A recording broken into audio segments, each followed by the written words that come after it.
Madame, Monsieur, bonsoir. Vous suivez le 19h30 de RTI2 à la une de l'actualité.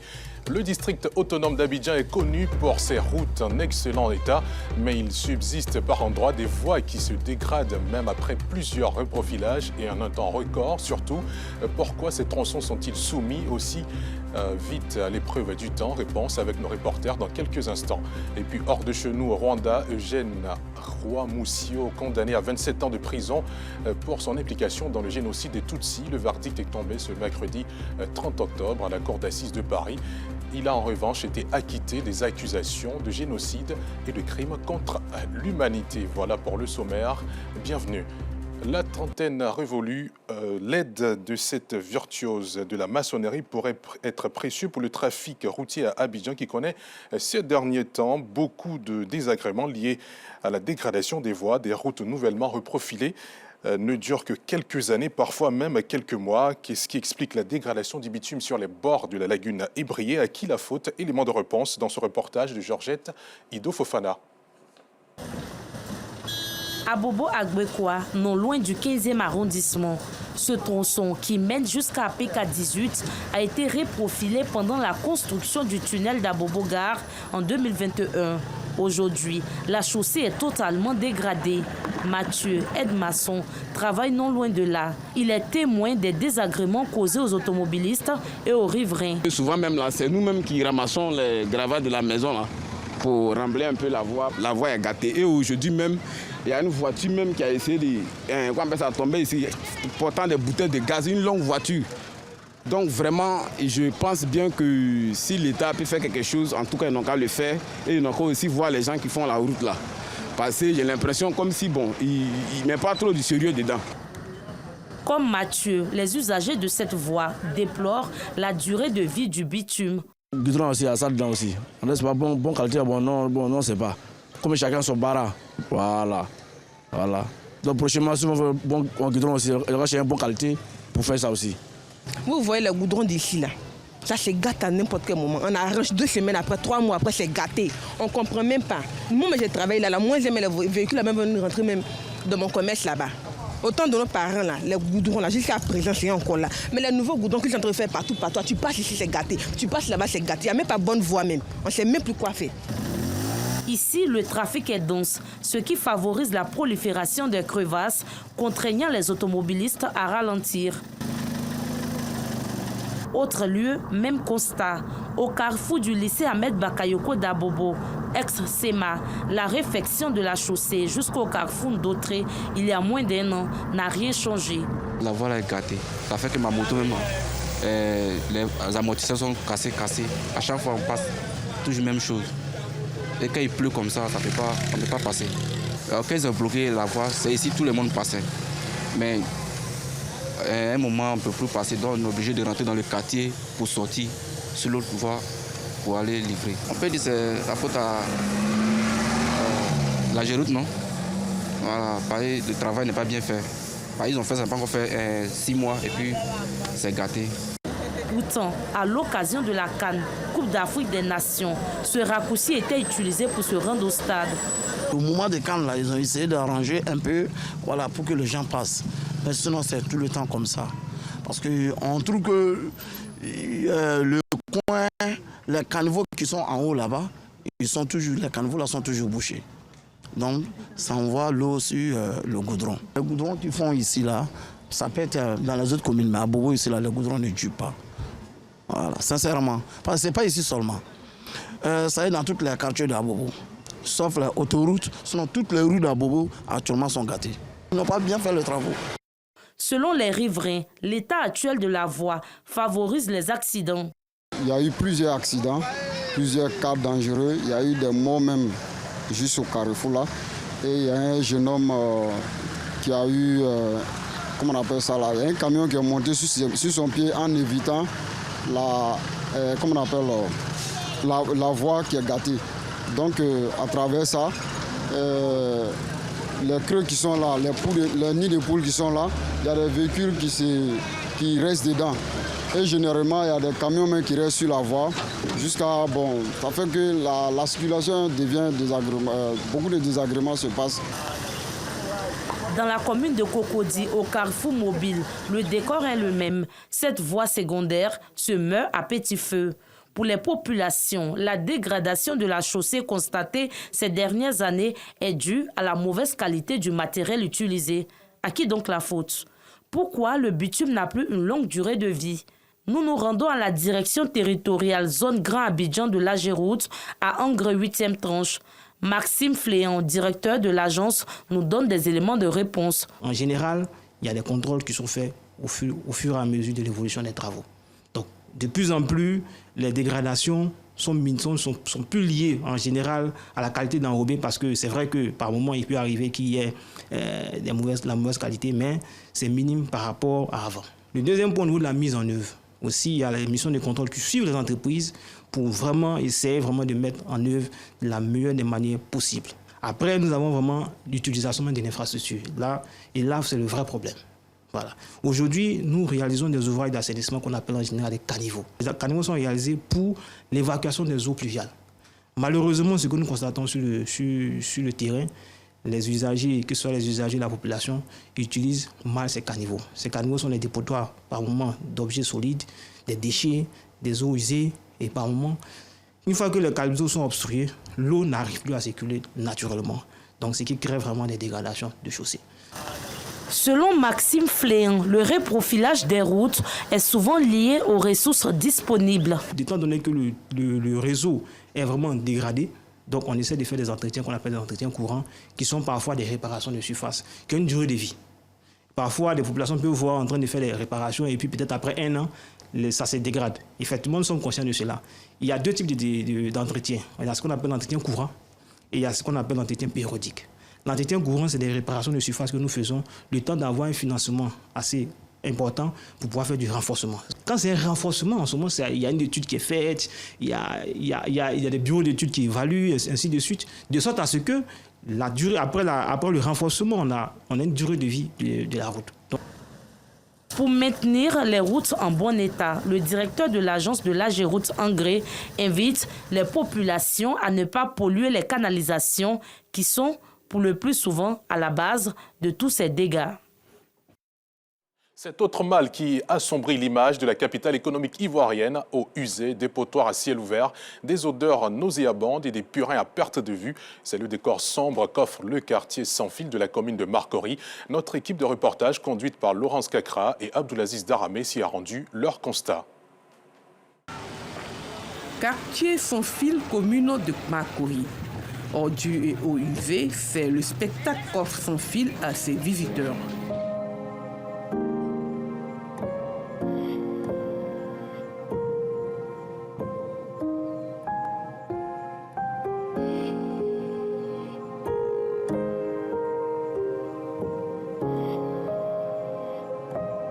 Une situation que déplorent les habitants du quartier. Ça ne date pas d'aujourd'hui.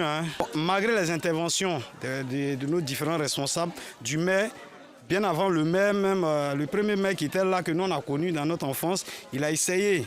Bon, on ne sait pas si c'est la situation du quartier qui est le problème ou bien c'est la lagune qui est notre problème. Bon, jusque-là, malgré les travaux, c'est toujours même pareil. Quand il pleut, le quartier est vraiment... En tout cas, le quartier n'est pas bien. Voilà, le caniveau est rempli, souvent l'eau est remplie, ça rentre chez d'autres. En tout cas, c'est pas facile. Moi-même, mon état, quand il pleut comme ça, il peut faire 1 mois, je ne sors pas. La saison des pluies n'est pas du tout favorable à l'activité de ces femmes. On souffre énormément parce que quand il pleut, ça rentre chez nous. Souvent même, on prend notre natte pour aller dormir au salon.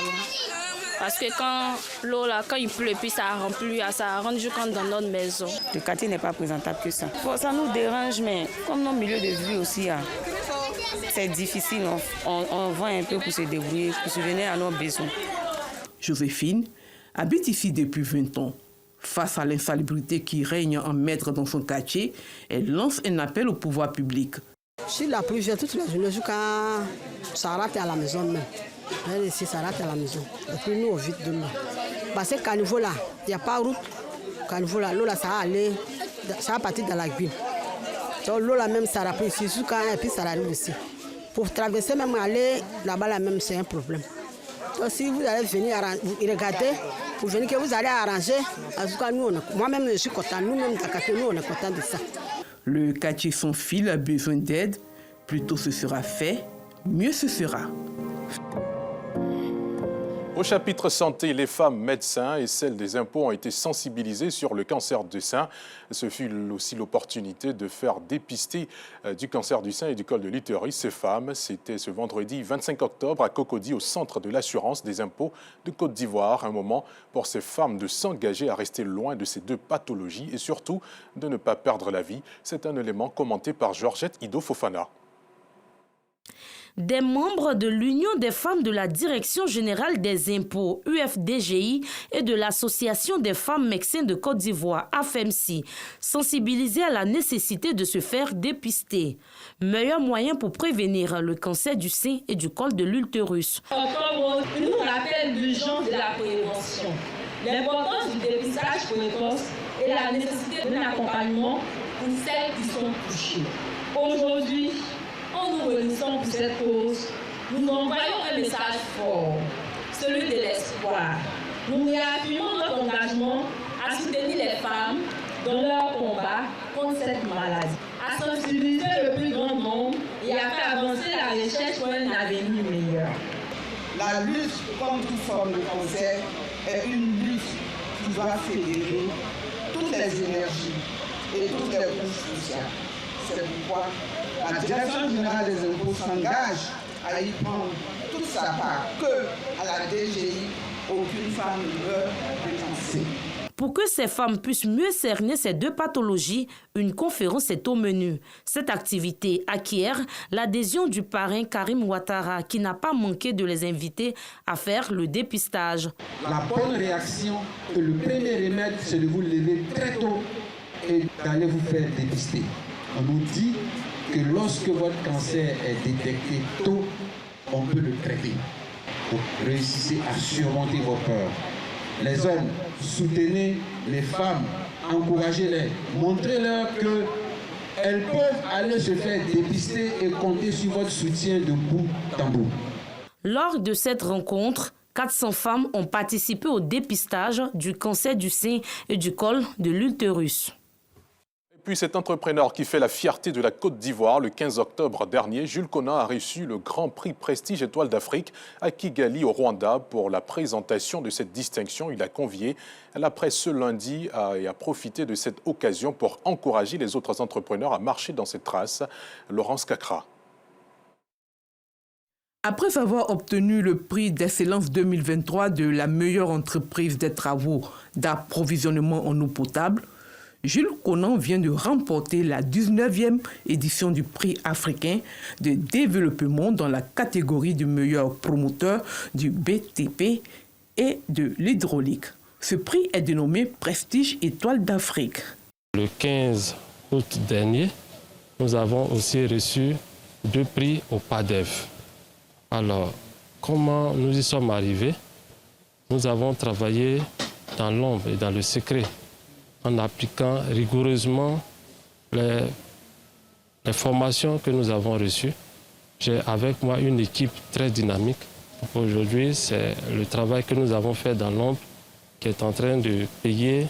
Exporter son savoir-faire reste le principal défi de Jules Konan. Notre perspective, c'est d'exporter notre savoir-faire.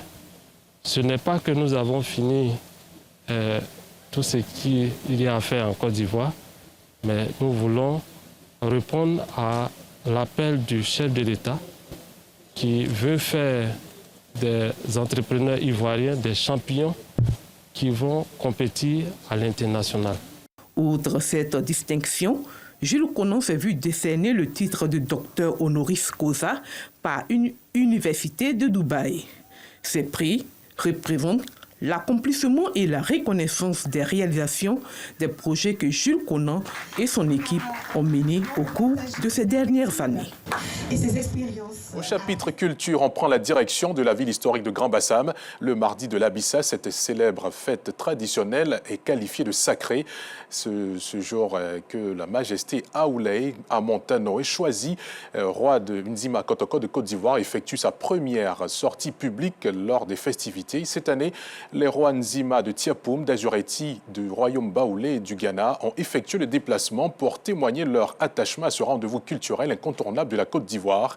Une journée riche de couleurs, meublée de chants et de danses au son du tam-tam sacré et d'Ombolé et ses différentes composantes. David Oyo nous plonge au cœur de cette journée particulière. Ambiance des grands jours au palais royal du Grand Bassam.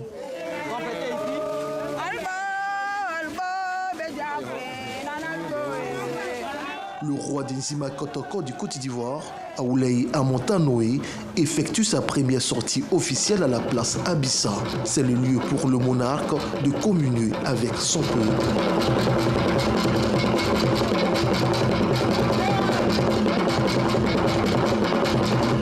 L'entrée de Sa Majesté est précédée par celle des commiants, des danseurs Achouin Kwasi, des fils et filles issus des matriclans Mafoulé et Mvavili.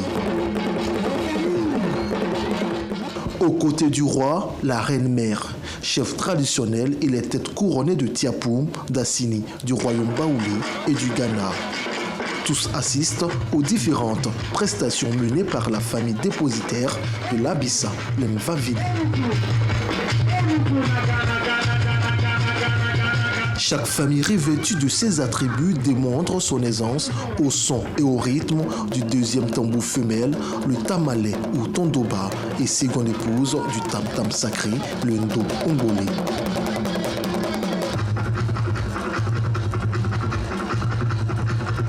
Autre attraction, la critique sociale, formulée à travers la poésie chantée. Elle est exécutée par des poètes, chansonniers, porte-parole du peuple, sous la conduite des maîtres de la parole, appelés Ezomanli.